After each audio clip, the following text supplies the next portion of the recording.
नमस्कार, मैं कुमार गजेंद्र। जनपद ऑन द स्पॉट में आपका स्वागत है। आज हम बात करते हैं अतीक के आतंक की। जी हां, 40 साल का अतीक के आतंक का साम्राज्य मात्र 20 सेकंड में ढेर हो गया।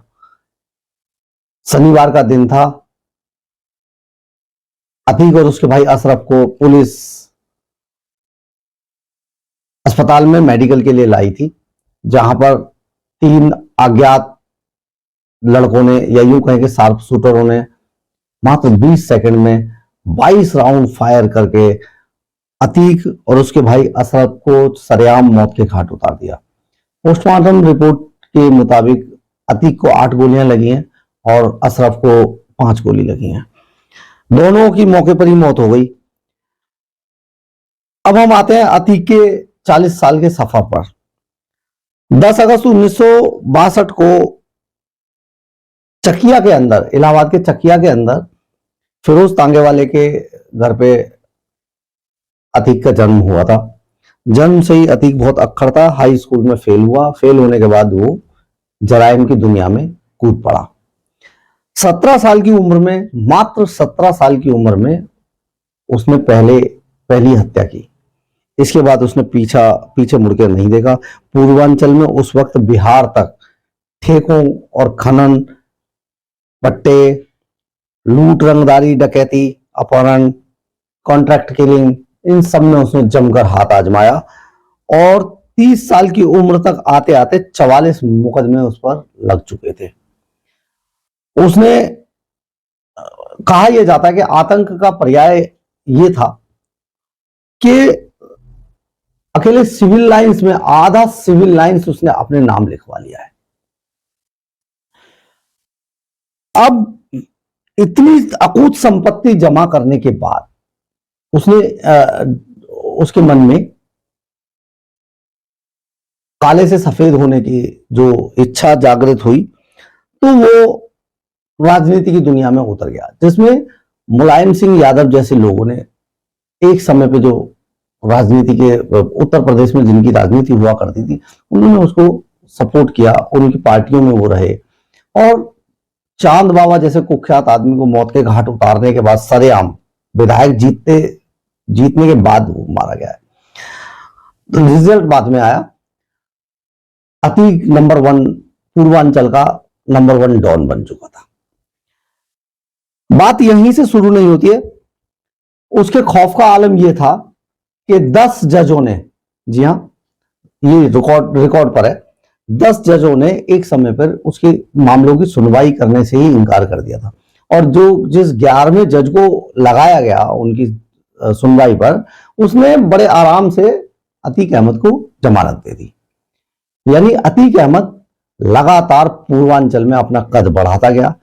5 बार वो विधायक रहा, 1 बार सांसद रहा, और वो फूलपुर जैसी महत्वपूर्ण सीट से सांसद का चुनाव जीता।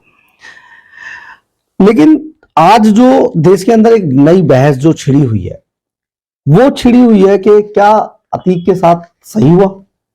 बड़े बड़े नेता, अखिलेश यादव जी, सोनिया गांधी के करीबी कांग्रेसी नेता, ये कहते हुए नहीं थक रहे हैं कि जंगल राज हो गया है, यूपी में जंगल राज हो गया।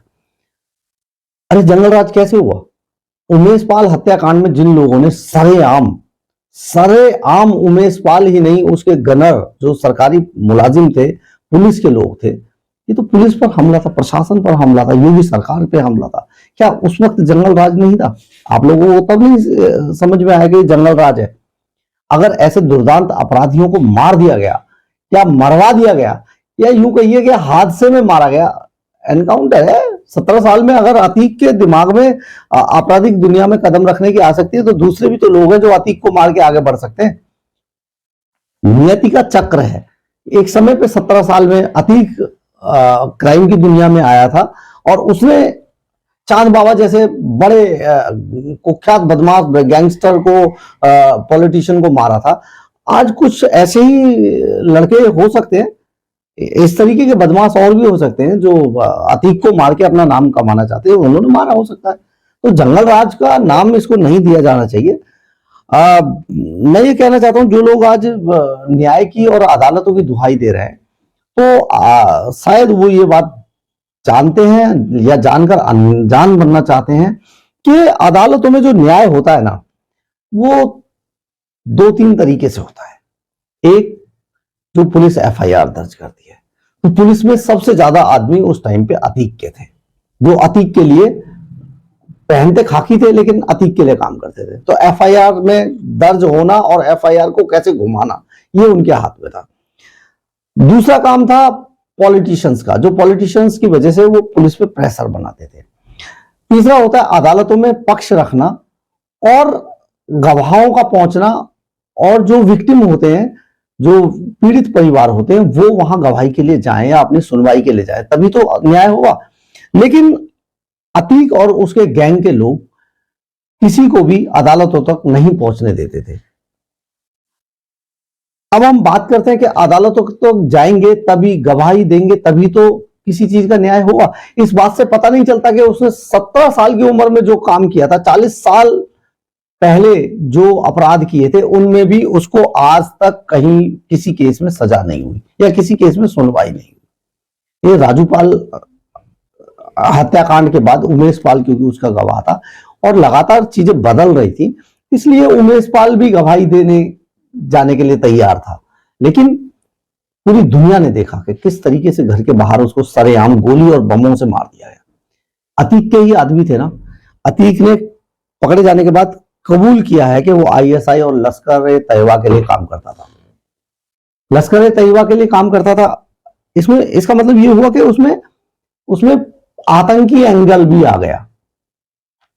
वो एक आदमी जो आईएसआई के लिए इंडिया के अंदर, देश के अंदर आईएसआई स्लीपर सेल का काम कर रहा था, जगह जगह उसके पते ठिकाने थे, उसके आदमी रहते थे, हर स्टेट में उसके आदमी थे। तो क्या ऐसे आदमी को मार देना या उसका चले जाना, इस पे कानून पे उंगली उठाना ठीक है क्या? बिल्कुल नहीं।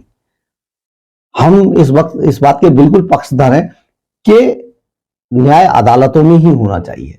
लेकिन ऐसे अपराधी जो अपने खिलाफ गवाहों और पीड़ितों को अदालतों तक नहीं पहुंचने देते हैं, उनके साथ न्याय ऐसा ही होना चाहिए। अब फैसला जनता का है। नेता तो फायदा उठाते रहेंगे, इसी तरीके से अतीक पैदा होते रहेंगे और मारे जाते रहेंगे, लेकिन नेता अपनी हरकतों से बाज नहीं आएंगे। फैसला आपको करना है कि आपको कैसे नेता चाहिए देश में। धन्यवाद।